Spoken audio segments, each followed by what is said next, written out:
नमस्कार दोस्तों, आज हम बात करेंगे पंचायती राज सिस्टम के बारे में। देखो, पंचायती राज सिस्टम होता क्या है। देखो, पंचायती राज संस्थान या पंचायती राज इंस्टीट्यूशन, ठीक है, भारत में ग्रामीण स्थानीय स्वशासन है, ठीक है, जो रूरल लोकल सेल्फ गवर्नमेंट की एक प्रणाली है। यानी कि इस स्थानीय स्वशासन का अर्थ होता है स्थानीय लोगों द्वारा निर्वाचित निकायों द्वारा स्थानीय मामलों का प्रबंधन। यानी कि जो स्थानीय लोगों द्वारा निर्वाचित जो लोग होते हैं उनके द्वारा निकाय द्वारा स्थानीय मामलों का प्रबंधन, यानी कि, ठीक है, ज़मीनी स्तर पर लोकतंत्र की स्थापना करने के लिए 73वें संविधान संशोधन अधिनियम 1992 1992 के माध्यम से पंचायती राज संस्थान को संवैधानिक स्थिति प्रदान की गई, ठीक है, और इन्हें देश में ग्रामीण विकास का कार्य सौंपा गया। यानी कि 73वें संविधान संशोधन अधिनियम 1992 के तहत इनको देश में ग्राम ग्राम विकास का कार्य सौंपा गया है, ठीक है। देखो, अपने वर्तमान रूप और संरचना में पंचायती राज संस्थान ने 27 वर्ष पूरे किए हैं, ठीक है, लेकिन विकेंद्रीकरण सेंट्रलाइजेशन को आगे बढ़ाने और ज़मीनी स्तर पर लोकतंत्र को मजबूत करने के लिए अभी भी कुछ काम शेष करना अभी बाकी है, ठीक है। देखो, पंचायती राज का उद्भव अगर के बात करें हम, पंचायती राज कहाँ से चालू हुआ। देखो, पंचायती राज जो है प्राचीन काल में भी थे, वैदिक युग में भी थे, जिन पे हम इसे पंचायतन कहते थे वैदिक युग में, ठीक है, और ये सभा समिति और विधत के रूप में थे, विभाजित थे। महाकाव्य में, रामायण और महाभारत में भी इसको उल्लेख मिलता है, ठीक है। और ग्राम समूह वगैरह इनमें इसमें ग्रामिक वगैरह जो थे, जितने प्राचीन काल में, देखो प्राचीन काल में भी था इनका, प्राचीन काल में भी इनका उल्लेख मिलता है, ठीक है। और इनका मध्यकाल में भी, आपका मध्यकाल में इनका मुकद्दम, पटवारी और चौधरी हुआ करते थे। विलायत कहा जाता था इनको, पंचायती राज सिस्टम्स को, ठीक है। अगर आप ब्रिटिश काल में देखें, देखो ब्रिटिश काल से अगर हम बात करते हैं तो ब्रिटिश काल के अंतर्गत ग्राम पंचायतों की स्वायत्तता जो है समाप्त हो गई, ठीक है, और वह कमज़ोर हो गए, ठीक है।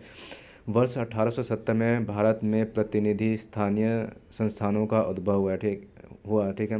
1870 के प्रसिद्ध मायो प्रस्ताव ने स्थानीय स्वशासन की शक्तियों और उत्तरदायित्वों में वृद्धि कर उनके विकास को गति दी। जैसे कि 1870 में क्या हुआ था, मायो प्रस्ताव आया था, ठीक है। मायो प्रस्ताव में क्या है, जैसे इन पे पारित हुआ तो वो इनमें भी कुछ संस्थाओं की शक्तियाँ और थोड़ी बढ़ गई, ठीक है। 1870 में शहरी नगर पालिकाओं में निर्वाचित प्रतिनिधियों की अवधारणा को प्रस्तुत किया गया, ठीक है। अगर हम बात करें मेयो द्वारा उठाए गए कदमों का अनुसरण करते हुए लॉर्ड रिपन ने 1882 में इन स्थानीय स्वशासन को उनका अत्यंत आवश्यक लोकतांत्रिक ढांचा प्रदान किया, ठीक है। यानी कि मेयो द्वारा जो उठाए गए कदमों के कारण ही इनके क्या है, लॉर्ड रिपन ने 1882 1882 में इन स्थानीय स्वशासनों को उनका अत्यंत आवश्यक लोकतांत्रिक ढांचा प्रदान किया, ठीक है। सभी बोर्डो जो उस समय अवस्थित में थे, निर्वाचित गैर आधिकारिक के 2/3 बहुमत को अनिवार्य कर दिया गया और इन निकायों के अध्यक्ष को भी निर्वाचित गैर अधिकारियों में से ही चुना जाना था, ठीक है। इसे भारत में स्थानीय स्वशासन का मैग्ना कार्टा माना जाता था, ठीक है। मैग्ना कार्टा क्या था, देखो सभी बोर्डों उस समय जो अस्तित्व में थे में निर्वाचित गैर अधिकारियों के 2/3 बहुमत को, ठीक है, अनिवार्य कर दिया गया और इन निकायों के अध्यक्ष को भी निर्वाचित गैर अधिकारियों में से ही चुना जाता था। इसे भारत में स्थायी स्वशासन का मैग्ना कार्टा माना जाता है, ठीक है, ठीक है। और वर्ष 1907 में स्थानीय स्वशासन संस्थाओं को CEH हॉबहाउस की अध्यक्षता में केंद्रीकरण पर रॉयल कमीशन ऑन सेंट्रलाइजेशन के गठन में अत्यंत बल मिला, ठीक है। इस कमीशन आयोग ने ग्राम स्तर पर पंचायतों के महत्व को चिन्हित किया, ठीक है। इस पृष्ठभूमि में वर्ष 1919 के मॉन्टेग्यू चेम्सफोर्ड सुधार ने स्थानीय सरकार के विषय को प्रांतों के अधिकार क्षेत्र में स्थानांतरित कर दिया, ठीक है।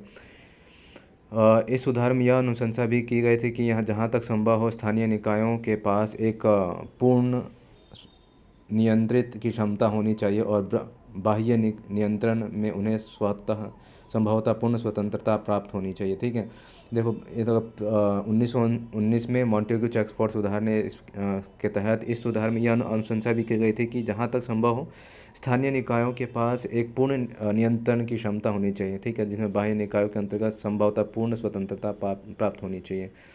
इन पंचायतों के दायरों में ग्रामीणों की सीमित संख्या ही थी और इनके कार्य भी सीमित थे। ठीक है, जो पंचायती राज उस समय बने थे उनमें एक दायरे में ग्रामीणों की सीमित संख्या ही थी। ठीक है, और इनके कार्य भी सीमित थे। संगठनात्मक और राजकोषीय बाधाओं के कारण यह ग्रामीण स्तर पर स्थानीय स्वशासन की लोकतांत्रिक और जीवंत संस्थाओं के रूप में ही परिणत हो सकें। ठीक है, ठीक है, और फिर भी वर्ष 1925 तक 8 प्रांतों ने पंचायत अधिनियमों को पारित कर दिया था। ठीक है, यानी कि 1925 तक 8 प्रांतों ने पंचायती अधिनियम को पारित कर दिया था और वर्ष 1926 तक 6 देशी रियासतों ने भी पंचायत कानूनी पारित कर दिए थे। ठीक है, और यानी कि स्थानीय निकायों को अधिक शक्तियां दी गई और कर आरोपण के अधिकारों को कम कर दिया गया, लेकिन इसके स्थानीय स्वशासन की संस्थाओं की स्थिति में भी कोई विशेष परिवर्तन नहीं हुआ। ठीक है, यानी टोटल 1925 में भी 8 प्रांतों ने इसको मान्यता दे दी और उसके बाद 6 प्रांतें जो थी स्वशासन वाले, जो देशी रियासतें वालों ने उन्हें और जोड़ दिया। यानी कि ठीक है, स्वतंत्रता के बाद देखो क्या था इसकी स्थिति।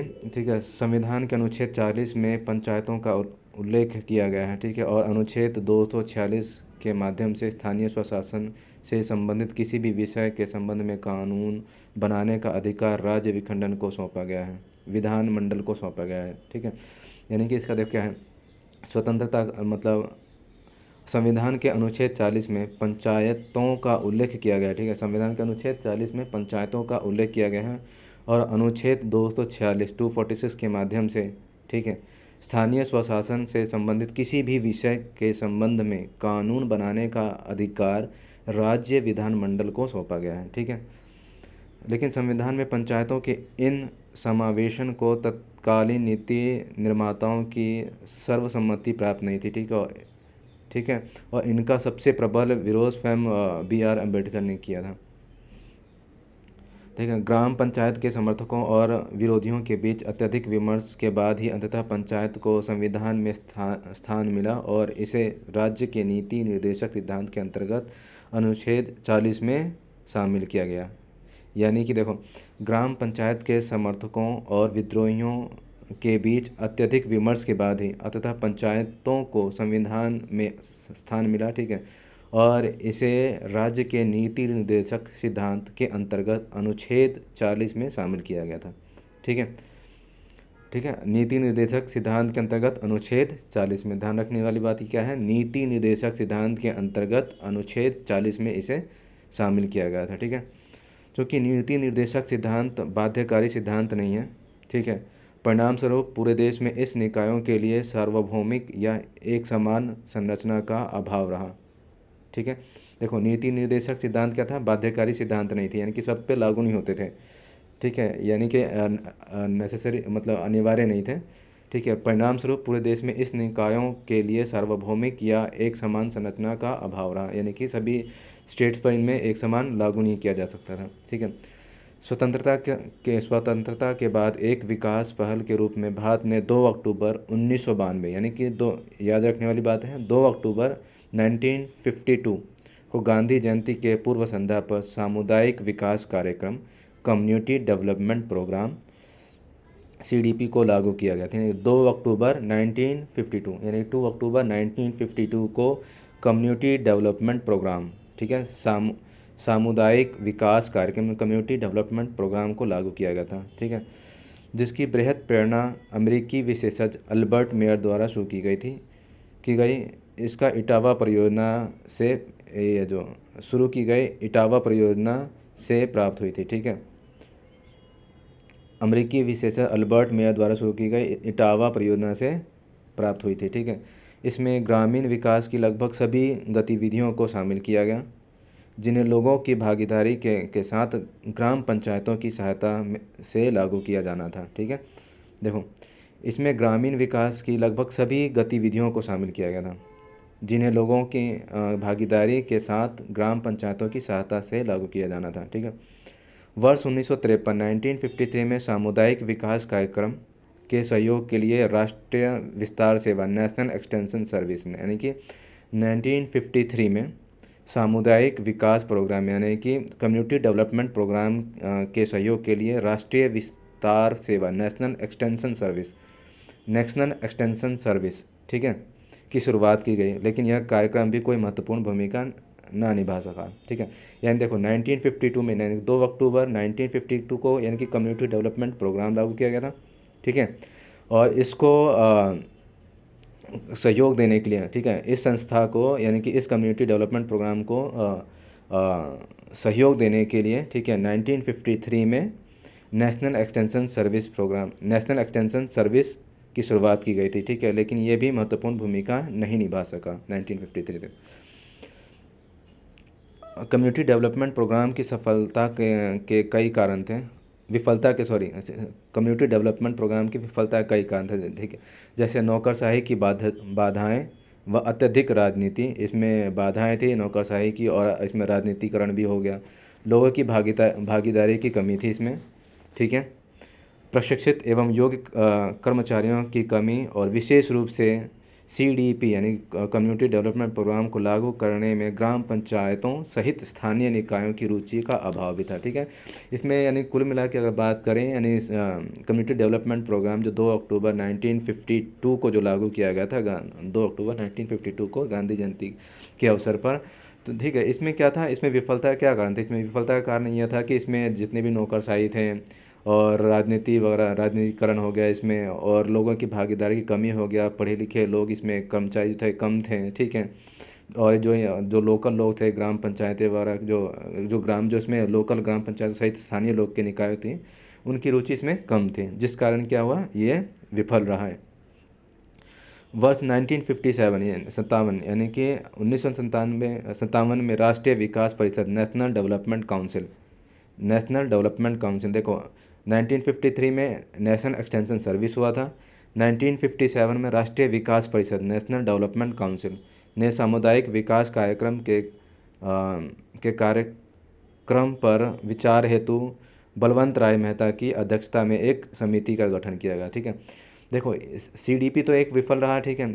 उसके बाद क्या हुआ था 1957 में नेशनल डेवलपमेंट काउंसिल यानी कि राष्ट्रीय विकास परिषद 1957 नेशनल डेवलपमेंट काउंसिल यानी कि राष्ट्रीय विकास परिषद के सामुदायिक विकास कार्यक्रम के कार्यकरण पर विचार करने हेतु बलवंत राय मेहता की अध्यक्षता में बलवंत राय मेहता का एक समिति का गठन किया गया। ठीक है। 1957 में नेशनल डेवलपमेंट काउंसिल के समय में। ठीक है। समिति में पाया गया कि CDP की विफलता का मुख्य कारण लोगों की भागीदारी की कमी थी। ठीक है। यानी कि इसमें CDP के पे विचार किया गया था बलवंत राय मेहता कमेटी में। इसमें क्या था देखो इन्होंने इनमें समिति ने पाया कि CDP कम्युनिटी डेवलपमेंट प्रोग्राम की विफलता का मुख्य कारण लोगों की भागीदारी में कमी थी। ठीक है। समिति ने त्रिस्तरीय पंचायती राज संस्थाओं का सुझाव दिया। ठीक है। बलवंत राय मेहता ने क्या किया, त्रिस्तरीय पंचायती राज संस्थाओं का सुझाव दिया, जिसमें था ग्रामीण स्तर पर ग्राम पंचायत, प्रखंड स्तर पर पंचायत समिति, जिला स्तर पर जिला परिषद। ठीक है। बलवंत राय समिति ने क्या किया था देखो बलवंत राय मेहता की जो समिति बनाए गठन किया गया था उसमें उन्होंने CDP के कारण की विफलता का जो कारण बताया था कि इसमें लोकल लोगों का इसमें क्या था भागीदारी कम थी। ठीक है। और दूसरा जो इनमें त्रिस्तरीय पंचायती राज यानी कि बलवंत राय मेहता ने जिन्हें जो गठन किया था समिति का उसमें समिति ने त्रिस्तरीय पंचायती राज संस्थाओं का सुझाव दिया, जिसमें कि ग्राम स्तर पर ग्राम पंचायत, ठीक है, प्रखंड यानी कि ब्लॉक स्तर पर ग्राम स्तर पर ग्राम पंचायत, प्रखंड यानी कि ब्लॉक स्तर पर पंचायत समिति और जिला स्तर पर जिला परिषद का। ठीक है। लोकतांत्रिक विकेंद्रीकरण की यह योजना सर्वप्रथम 2 अक्टूबर 1959 को राजस्थान के नागौर में शुरू की गई थी। ठीक है। देखो लोकतांत्रिक विकेंद्रीकरण, ठीक है, लोकतांत्रिक विकेंद्रीकरण की यह योजना सेंट्रलाइजेशन की यह योजना सर्वप्रथम 2 अक्टूबर 1959 को राजस्थान के नागौर में शुरू की गई थी। ठीक है। आंध्र प्रदेश में यह योजना 1 नवंबर 1959 को शुरू की गई। इस संबंध में आवश्यक विधान भी पारित कर लिए गए थे और असम, गुजरात, कर्नाटक, मध्य प्रदेश, महाराष्ट्र, उड़ीसा और पंजाब में भी इसे लागू किया गया था। ठीक है, देखो इसे राजस्थान के नागौर में 2 अक्टूबर 1959 में लागू किया गया था। यानी कि राजस्थान के जो नागौर डिस्ट्रिक्ट है उसमें 2 अक्टूबर 1959 में सेंट्रलाइजेशन यानी कि इसको सेंट्रलाइज कर दिया गया था। और आपका आंध्र प्रदेश में 1 नवंबर 1959 को शुरू की गई। ठीक है, इस संबंध में आवश्यक विधान भी पारित कर लिए गए और असम, गुजरात, कर्नाटका, मध्य प्रदेश, महाराष्ट्र, उड़ीसा और पंजाब में भी इसे लागू कर दिया गया था। ठीक है, देखो वर्ष 1977 में अशोक मेहता समिति, ठीक है, ध्यान रखने वाली बात है। देखो पहले जो था बलवंत राय मेहता वाला समिति थी। ठीक है, जो कि 19 कब हुआ था, गठन हुआ था 1957 में, जिन्होंने त्रिस्तरीय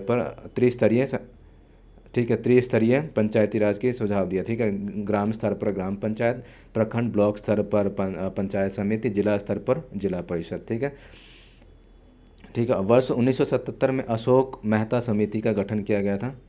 पंचायती राज की देखो वर्ष 1977 में अशोक मेहता समिति की नियुक्ति ने पंचायत राज की अवधारणा और नीतियों में नए दृष्टिकोण का सूत्रपात किया। ठीक है, यानी कि बलवंत राय यानी अशोक राय मेहता जो है 1977 की इसमें समिति बनाई गई। ठीक है, जिसमें पंचायत राज की अवधारणाओं और रीतियों में नए दृष्टिकोण का सूत्रपात किया। ठीक है, जिसमें देखो क्या क्या चीज़ थे।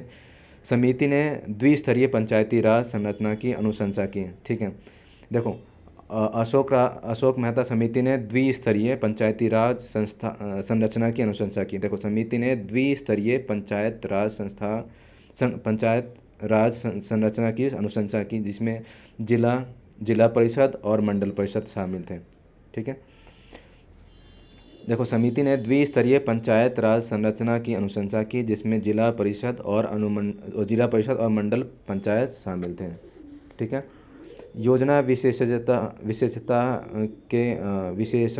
के उपयोग और प्रशासनिक सहायता की सुनिश्चितता के लिए राज्य स्तर के नीचे जिले को विकेंद्रीकरण के प्रथम बिंदु के रूप में रखने की अनुशंसा की गई थी। ठीक है, योजना विशेषज्ञता के उपयोग और प्रशासनिक सहायता की सुनिश्चितता के लिए राज्य स्तर से नीचे जिले को विकेंद्रीकरण के प्रथम बिंदु के रूप में इसे रखने की अनुशंसा की गई थी। ठीक है, समिति की अनुशंसा के आधार पर कर्नाटक जैसे कुछ राज्यों ने इस व्यवस्था को प्रभावी रूप से लागू किया। ठीक है, कालांतर में पंचायतों के पुनरुद्धार और उनके नई ऊर्जा प्रदान करने के उद्देश्य से भारत सरकार ने विभिन्न समितियों की नियुक्ति की। इनमें से कुछ महत्वपूर्ण समितियां थी। ठीक है, देखो कालांतर में पंचायतों के पुनरुद्धार और उनके नई ऊर्जा प्रदान करने के उद्देश्य से भारत सरकार ने विभिन्न समितियों की नियुक्ति की। ठीक है, जिनमें कुछ महत्वपूर्ण समितियां निम्नलिखित हैं। ठीक है, देखो हनुमंत राय मेहता समिति 1983 में हुआ। GV राम समिति 1985 में से आया। देखो हनुमंत राय समिति 1983 में आए। GV राव समिति 1985 में आए। LM सिंधवी समिति 1986 में आए। केंद्र राज्य संबंधों पर सरकारिया आयोग 1988 को। ठीक है, PK थुमन समिति 1989 को आया। ठीक है, हरलाल सिंह खर्रा समिति 1990 में। ठीक है, हम बात करते हैं। देखो अब दूसरा GV राव समिति 1985 में जो है 1985 में। ठीक है, जिले को योजना की देखो GV राव समिति 1985 ने जिले को योजना की बुनियादी इकाई बनाने और नियमित चुनाव आयोजन कराने की सिफारिश की। ठीक है, जबकि LM सिंधवी ने पंचायत को सशक्त करने के लिए उन्हें संवैधानिक दर्जा प्रदान करने तथा अधिक वित्तीय संसाधन सौंपने की सिफारिश की। ठीक है, देखो GV राव समिति 1985 में जो आया था, उन्हें जिले को योजना की बुनियादी इकाई बनाने और नियमित चुनाव आयोजन करने की सिफारिश थी। ठीक है, जबकि LM सिंधवी ने पंचायतों को सशक्त करने के लिए उन्हें संवैधानिक दर्जा प्रदान करने तथा अधिक वित्तीय संसाधन सौंपने की सिफारिश की। ठीक है, देखो संशोधन का चरण 64वें संशोधन विधेयक 1989 1989 के साथ शुरू हुआ। ठीक है, संशोधन का चरण 64वें संशोधन विधेयक 64वें संशोधन विधेयक 1989 के साथ शुरू हुआ, जिसमें राजीव गांधी सरकार द्वारा पंचायत राज संस्थानों को सशक्त बनाने के उद्देश्य से, ठीक है, प्रस्तुत किया गया था, लेकिन यह विधेयक राज्यसभा में पारित नहीं हो सका। ठीक है, संविधान 74वें संशोधन विधेयक पंचायत राज संस्थानों और नगर पालिकाओं के लिए, ठीक है, के लिए एक संयुक्त विधेयक वर्ष 1990 में प्रस्तुत किया गया था, लेकिन इसे कभी सदन में चर्चा के लिए नहीं लाया गया। ठीक है, प्रधानमंत्री वीके नरसिम्हा राव के कार्यकाल के दौरान सितंबर 1991 में 72वें संविधान संशोधन विधेयक के रूप में एक व्यापक संशोधन प्रस्तुत किया गया। ठीक है, 73वें और 74वें संविधान संशोधन को दिसंबर 1900 देखो 73वें और 74वें संविधान संशोधन को दिसंबर 1992 में संसद द्वारा पारित कर दिया गया। इन संशोधनों के माध्यम से ग्रामीण और शहरी भारत में स्थानीय स्वशासन की नींव डाली गई। ठीक है, यानी कि 73वें और 74वें संविधान संशोधन को जो था दिसंबर 1992 में संविधान द्वारा पारित कर दिया गया। ठीक है, इन संशोधनों के माध्यम से ग्रामीण और शहरी भारत में स्थानीय स्वशासन की नींव डाली। ठीक है, 24 अप्रैल 1993 ध्यान रखने वाली बात है, 24 अप्रैल 1993 यानी कि 24 अप्रैल को हम पंचायत राज दिवस भी मनाते हैं। ध्यान रखने वाली बात ये है, 24 अप्रैल 1993 को संविधान 73वें संशोधन अधिनियम, यानी कि 24 अप्रैल 1993 को संविधान 73वें संशोधन, ठीक है, अधिनियम 1992 और 1 जुलाई, ठीक है, देखो 24 अप्रैल 1993 को संविधान 73वें संशोधन अधिनियम, ठीक है, 1992 और 1 जून 1993 को संविधान के 74वें संशोधन अधिनियम 1992 के रूप में कानून द्वारा प्रस्तुत किया गया। ठीक है, यानी कि 24 अप्रैल 1993 को संविधान के 73वें संशोधन अधिनियम, ठीक है, और 1992 और 1 जून 1993 को संविधान 74वें संशोधन, यानी कि 1 जून 1993 को संविधान के 74वें संशोधन अधिनियम 1992 के रूप में यह कानून प्रवर्तित हुए। ठीक है, 73वें और 74वें संशोधन की मुख्य विशेषताएं क्या थी? देखो, यानी कि 73वें और 74वें 73 और 74वें संशोधन की क्या विशेषताएं थे, मुख्य विशेषताएं थी। ठीक है, इन संशोधनों ने संविधान को 2 नए भागों को शामिल हुए। ठीक है, इन संशोधनों ने संविधान में 2 नए भागों को शामिल किया।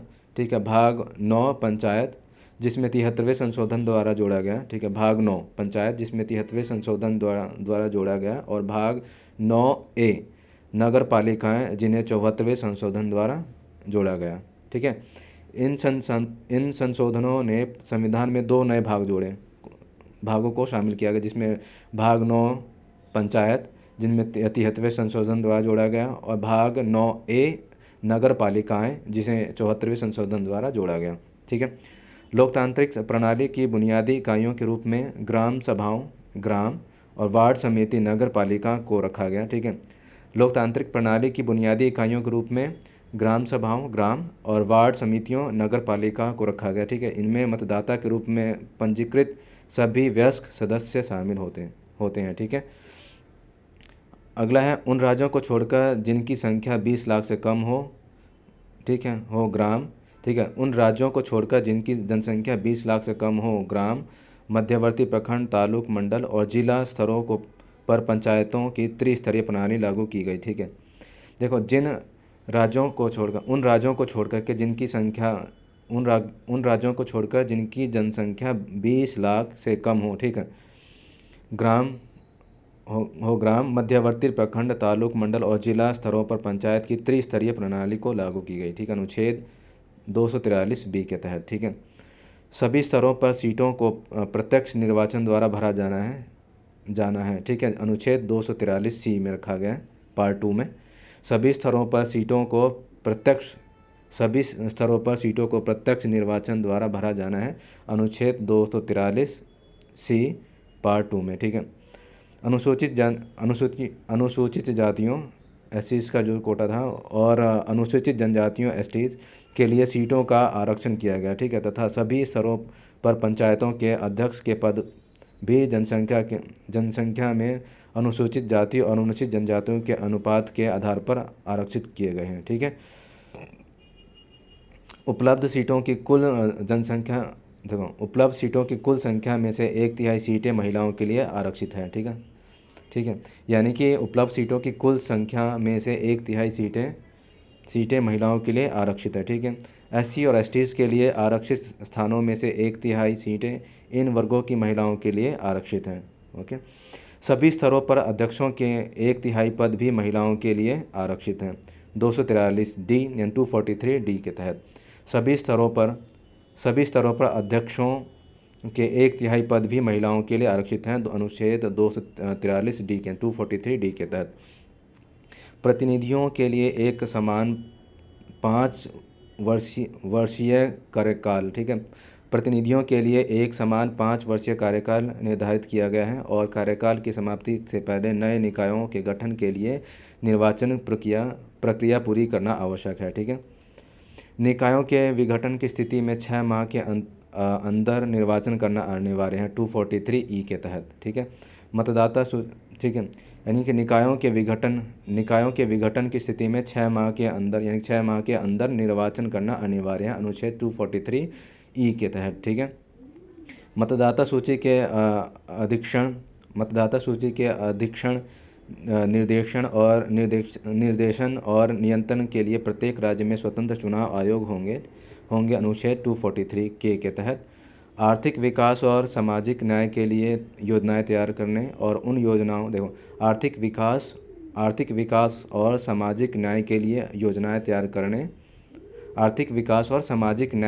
योजनाएं तैयार करने और उन्हें उन योजनाओं, ठीक है, उनके अंतर्गत वे सभी योजनाएं भी शामिल है जो 11वीं अनुसूची में सूचीबद्ध विषयों के संबंध में है, जो, ठीक है, को कार्यान्वित करने के लिए पंचायतों को शक्ति व प्राधिकार प्रदान करने के लिए राज्य विधानमंडल विधि बना सकेगा, अनुच्छेद 243 जी के तहत, ठीक है।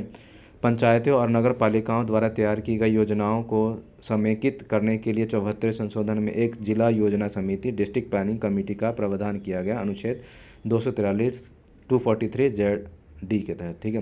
देखो, पंचायतों और नगर पालिकाओं द्वारा तैयार की गई योजनाओं को समेकित करने के लिए 74वें संशोधन में एक जिला योजना समिति डिस्ट्रिक्ट प्लानिंग कमेटी का प्रावधान किया गया, ठीक है, अनुच्छेद 243 जेड डी के तहत, ठीक है। राज्य सरकारों से बजटीय आवंटन, कुछ करों के राजस्व की साझेदारी, करों का संग्रहण और उससे प्राप्त राजस्व का अवधारण, केंद्र सरकार के कार्यक्रम एवं अनुदान, केंद्रीय वित्त आयोग के अनुदान आदि के संबंध में उपलब्ध किए गए, अनुच्छेद 243 एच के तहत। प्रत्येक राज्य में एक वित्त आयोग का गठन करना ताकि उन सिद्धांतों का निर्धारण किया जा सके जिनके आधार पर पंचायतों और नगरपालिकाओं के लिए प्राप्त वित्तीय संसाधनों की उपलब्धता सुनिश्चित की जाए, ठीक है, अनुच्छेद 243 आई के तहत। संविधान की 11वीं अनुसूचित पंचायती राज निकायों के दायरे में 29 कार्यों को शामिल किया गया, ठीक है। संविधान की 11वीं अनुसूची पंचायती राज निकायों के दायरे में 29 कार्यों को शामिल किया गया है, ठीक है। ठीक है, निम्नलिखित क्षेत्रों को सामाजिक, सांस्कृतिक और प्रशासनिक, ठीक है, कारणों से अधिनियम के प्रवर्तन में छूट दी गई, ठीक है। यानी कि निम्नलिखित क्षेत्रों को सामाजिक, सांस्कृतिक और प्रशासनिक कारणों से अधिनियम के प्रवर्तन में छूट दी गई, ठीक है। आंध्र प्रदेश, बिहार, गुजरात, हिमाचल प्रदेश, मध्य प्रदेश, महाराष्ट्र, उड़ीसा और राजस्थान राज्यों में 5वीं अनुसूची के तहत सूचीबद्ध अनुसूचित क्षेत्र हैं, ठीक है। नागालैंड, मेघालय और मिजोरम राज्य, ठीक है।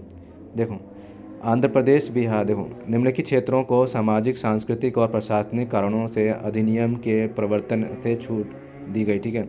जिसमें कौन कौन से थे स्टेट्स? आंध्र प्रदेश, बिहार, गुजरात, हिमाचल प्रदेश, मध्य प्रदेश, महाराष्ट्र, उड़ीसा और राजस्थान, ठीक है, राज्यों में 5वीं अनुसूची के तहत सूचीबद्ध अनुसूचित क्षेत्र हैं, ठीक है। नागालैंड, मेघालय और मिजोरम राज्य। पश्चिम बंगाल राज्य में दार्जिलिंग जिले के पहाड़ी क्षेत्र, जिनके लिए दार्जिलिंग गोरखा हिल काउंसिल मौजूद है। ठीक है। संविधान संशोधन अधिनियम के प्रावधानों के अनुरूप भारत सरकार द्वारा पंचायतों के प्रावधान अनुसूचित क्षेत्रों पर विस्तार अधिनियम 1996, the provision of the panchayat, ठीक है, extensions to be scheduled areas act PESA के पारित किया गया। ठीक है। ठीक है।